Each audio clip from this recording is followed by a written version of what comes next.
Chapter 5. Lesson 4. The History of Taxes and the Power of Corporations.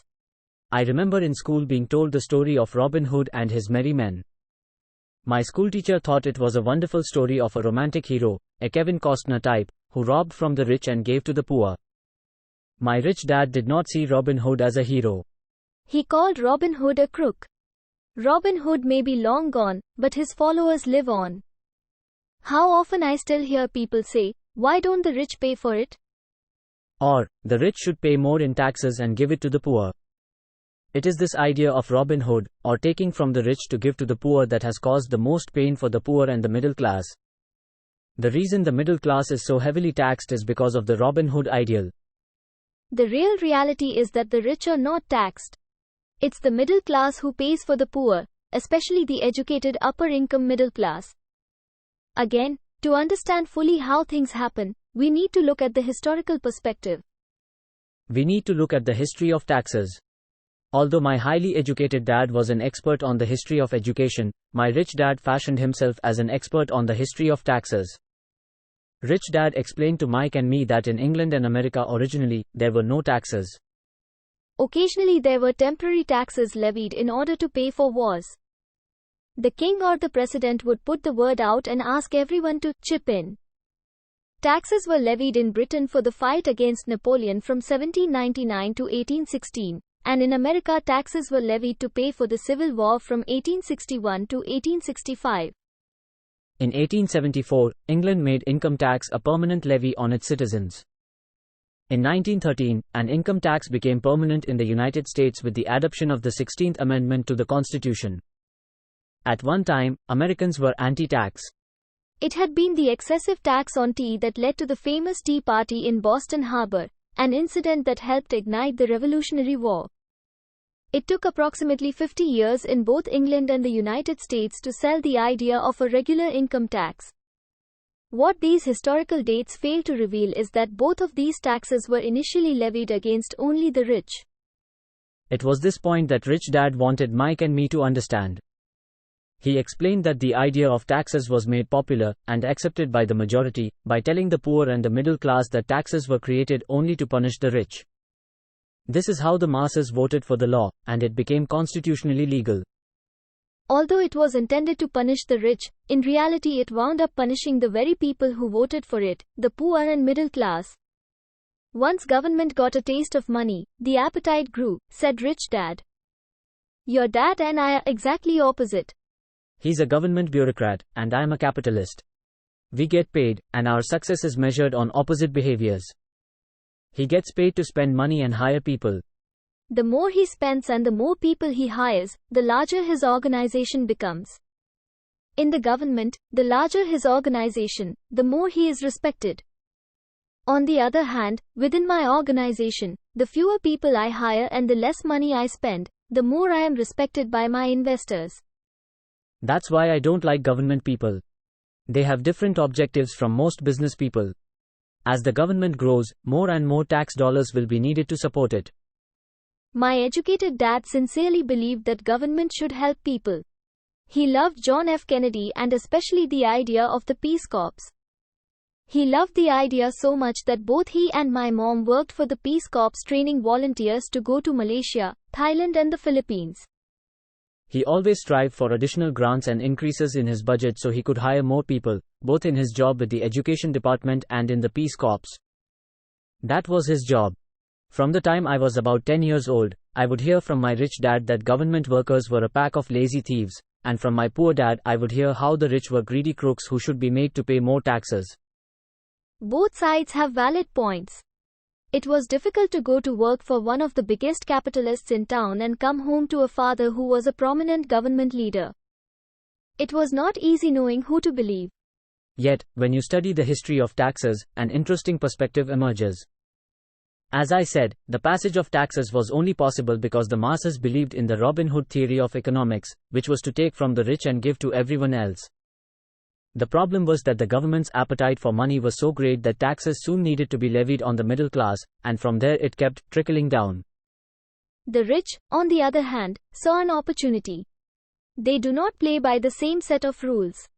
As I've stated, The rich already knew about corporations, which became popular in the days of sailing ships.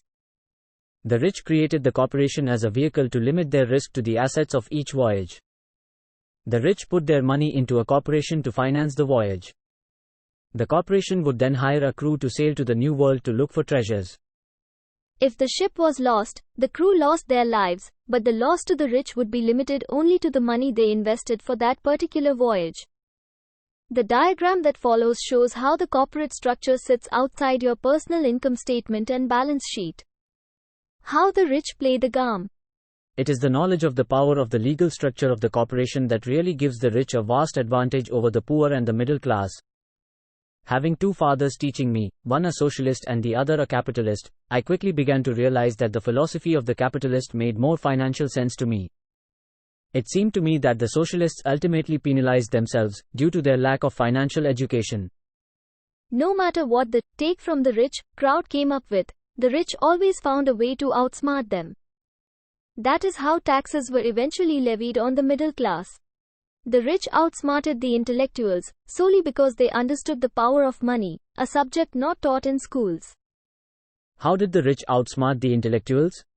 Once the take from the rich tax was passed, cash started flowing into government coffers. Initially, people were happy. Money was handed out to government workers and the rich. It went to government workers in the form of jobs and pensions. It went to the rich via their factories receiving government contracts. The government became a large pool of money, but the problem was the fiscal management of that money. There really is no recirculation. In other words, the government policy, if you were a government bureaucrat, was to avoid having excess money. If you failed to spend your allotted funding, you risked losing it in the next budget. You would certainly not be recognized for being efficient. Business people, on the other hand, are rewarded for having excess money and are recognized for their efficiency. As this cycle of growing government spending continued, the demand for money increased and the tax the rich idea was now being adjusted to include lower income levels, down to the very people who voted it in, the poor and the middle class. True capitalists used their financial knowledge to simply find a way to escape. They headed back to the protection of a corporation. A corporation protects the rich. But what many people who have never formed a corporation do not know is that a corporation is not really a thing. A corporation is merely a file folder with some legal documents in it, sitting in some attorney's office registered with a state government agency. It's not a big building with the name of the corporation on it. It's not a factory or a group of people. A corporation is merely a legal document that creates a legal body without a soul. The wealth of the rich was once again protected. Once again, the use of corporations became popular, once the permanent income laws were passed, because the income tax rate of the corporation was less than the individual income tax rates. In addition, as described earlier, certain expenses could be paid with pre-tax dollars within the corporation. This war between the haves and have-nots has been going on for hundreds of years. It is the take from the rich crowd versus the rich. The battle is waged whenever and wherever laws are made. The battle will go on forever. The problem is, the people who lose are the uninformed. The ones who get up every day and diligently go to work and pay taxes. If they only understood the way the rich play the game, they could play it too. Then, they would be on their way to their own financial independence. This is why I cringe every time I hear a parent advise their children to go to school, so they can find a safe, secure job. An employee with a safe, secure job, without financial aptitude, has no escape. Average Americans today work 5 to 6 months for the government before they make enough to cover their taxes. In my opinion, that is a long time. The harder you work, the more you pay the government. That is why I believe that the idea of take from the rich backfired on the very people who voted it in. Every time people try to punish the rich don't simply comply, they react. They have the money, power and intent to change things. They do not just sit there and voluntarily pay more taxes. They search for ways to minimize their tax burden. They hire smart attorneys and accountants, and persuade politicians to change laws or create legal loopholes. They have the resources to effect change. The tax code of the United States also allows other ways to save on taxes. Most of these vehicles are available to anyone, but it is the rich who usually look for them because they are minding their own business. For example, 1031 is jargon for Section 1031 of the Internal Revenue Code, which allows a seller to delay paying taxes on a piece of real estate that is sold for a capital gain through an exchange for a more expensive piece of real estate. Real estate is one investment vehicle that allows such a great tax advantage. As long as you keep trading up in value, you will not be taxed on the gains until you liquidate. People who do not take advantage of these tax savings offered legally are missing a great opportunity to build their asset columns. The poor and middle class do not have the same resources. They sit there and let the government's needles enter their arm and allow the blood donation to begin. Today, I am constantly shocked at the number of people who pay more taxes or take fewer deductions simply because they are afraid of the government. And I do know how frightening and intimidating a government tax agent can be. I have had friends who have had their businesses shut down and destroyed, only to find out it was a mistake on the part of the government. I realize all that. But the price of working from January to mid-May is a high price to pay for that intimidation. My poor dad never fought back. My rich dad didn't either. He just played the game smarter, and he did it through corporations, the biggest secret of the rich. You may remember the first lesson I learned from my rich dad. I was a little boy of 9 who had to sit and wait for him to choose to talk to me. I often sat in his office waiting for him to get to me. He was ignoring me on purpose. He wanted me to recognize his power and desire to have that power for myself one day. For all the years I studied and learned from him, he always reminded me that knowledge was power. And with money comes great power that requires the right knowledge to keep it and make it multiply. Without that knowledge, the world pushes you around. Rich Dad constantly reminded Mike and me that the biggest bully was not the boss or the supervisor, but the taxman. The taxman will always take more if you let him. The first lesson of having money work for me, as opposed to working for money, is really all about power. If you work for money, you give the power up to your employer. If your money works for you, you keep and control the power. Once we had this knowledge of the power of money working for us, he wanted us to be financially smart and not let bullies push us around. You need to know the law and how the system works. If you're ignorant, it is easy to be bullied. If you know what you are talking about, you have a fighting chance. That is why he paid so much for smart tax accountants and attorneys. It was less expensive to pay them than pay the government. His best lesson to me, which I have used most of my life, is, be smart and you won't be pushed around as much. He knew the law because he was a law-abiding citizen. He knew the law because it was expensive to not know the law. If you know you're right, you're not afraid of fighting back. Even if you are taking on Robin Hood and his band of merry men. My highly educated dad always encouraged me to seek a good job with a strong corporation. He spoke of the virtues of working your way up the corporate ladder. He didn't understand that, by relying solely on a paycheck from a corporate employer, I would be a docile cow ready for milking. When I told my rich dad of my father's advice, he only chuckled. Why not own the ladder, was all he said. As a young boy, I did not understand what rich dad meant by owning my own corporation. It was an idea that seemed impossible and intimidating. Although I was excited by the idea, my youth would not let me envision the possibility that grown-ups would someday work for a company I would own. The point is, if not for my rich dad, I would have probably followed my educated dad's advice. It was merely the occasional reminder of my rich dad that kept the idea of owning my own corporation alive and kept me on a different path. By the time I was 15 or 16, I knew I was not going to continue down the path my educated dad was recommending.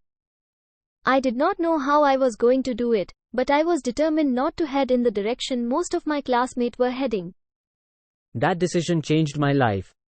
It was not until I was in my mid-20s that my rich dad's advice began to make more sense.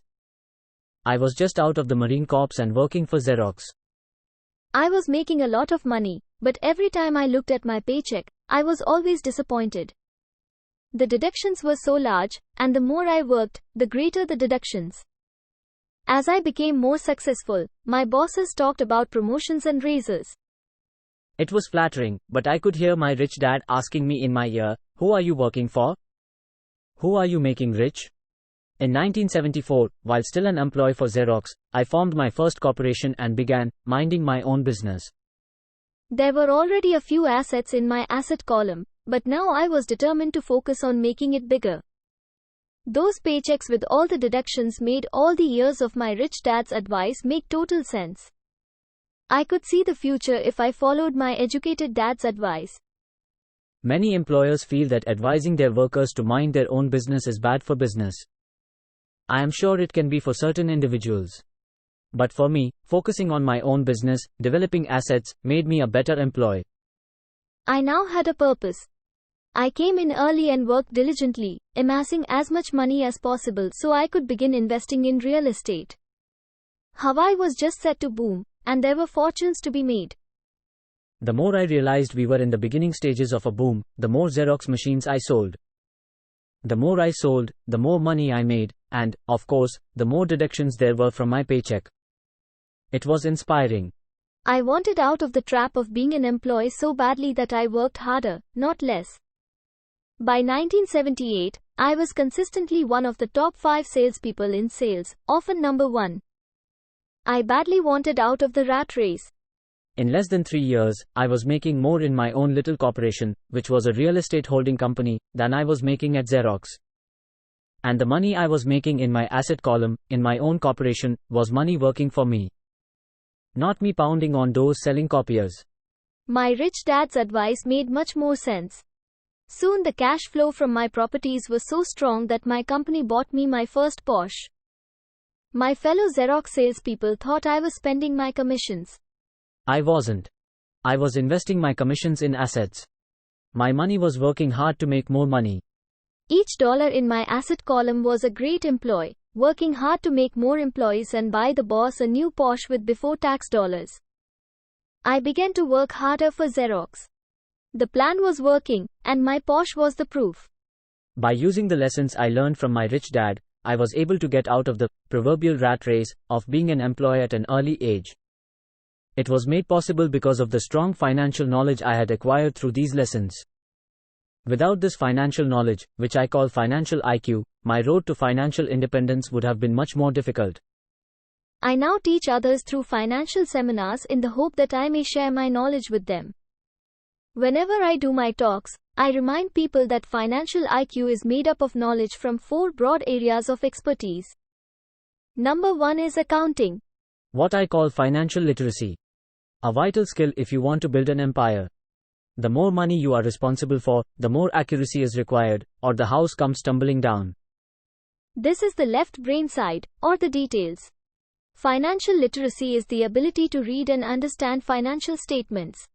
This ability allows you to identify the strengths and weaknesses of any business. Number 2 is investing. What I call the science of money making money. This involves strategies and formulas. This is the right brain side, or the creative side. Number 3 is understanding markets. The science of supply and demand.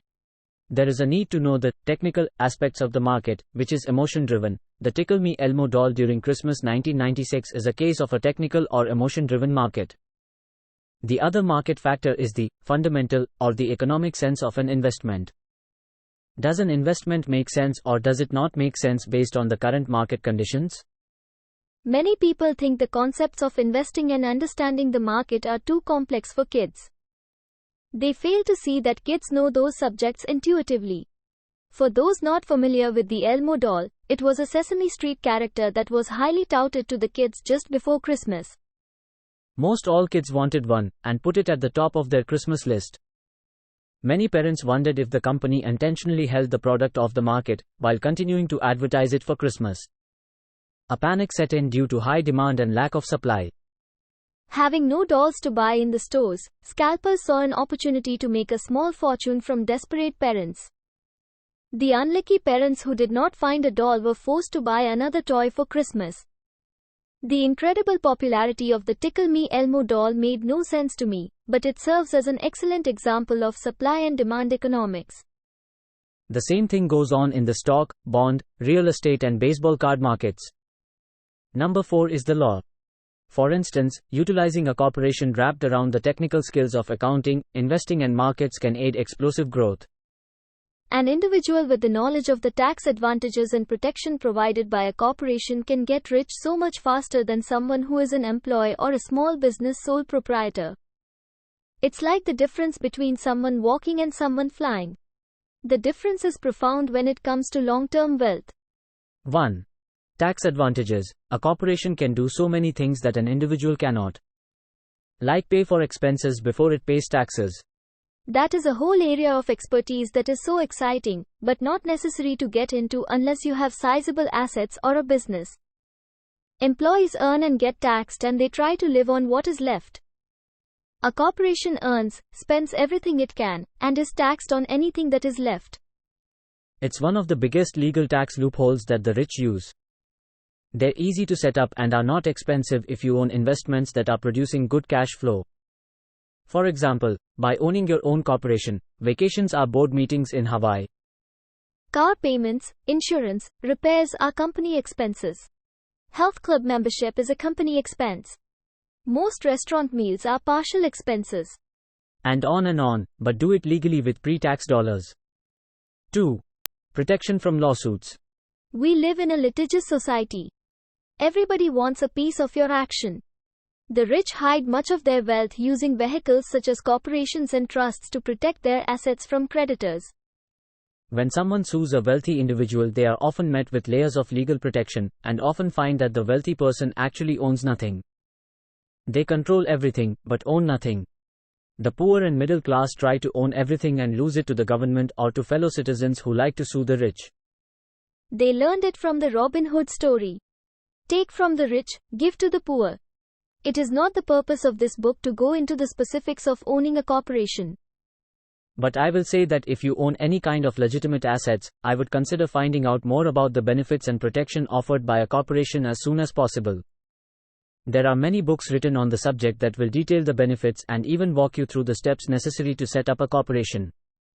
One book in particular, Inc. and Grow Rich, provides a wonderful insight into the power of personal corporations. Financial IQ is actually the synergy of many skills and talents. But I would say it is the combination of the 4 technical skills listed above that make up basic financial intelligence. If you aspire to great wealth, it is the combination of these skills that will greatly amplify an individual's financial intelligence. In summary, the rich with corporations, people who work for corporations. 1. Earn 1. Earn 2. Spend 2. Pay taxes. 3. Pay taxes. 3. Spend. As part of your overall financial strategy, we strongly recommend owning your own corporation wrapped around your assets. Lesson 5. The rich invent money.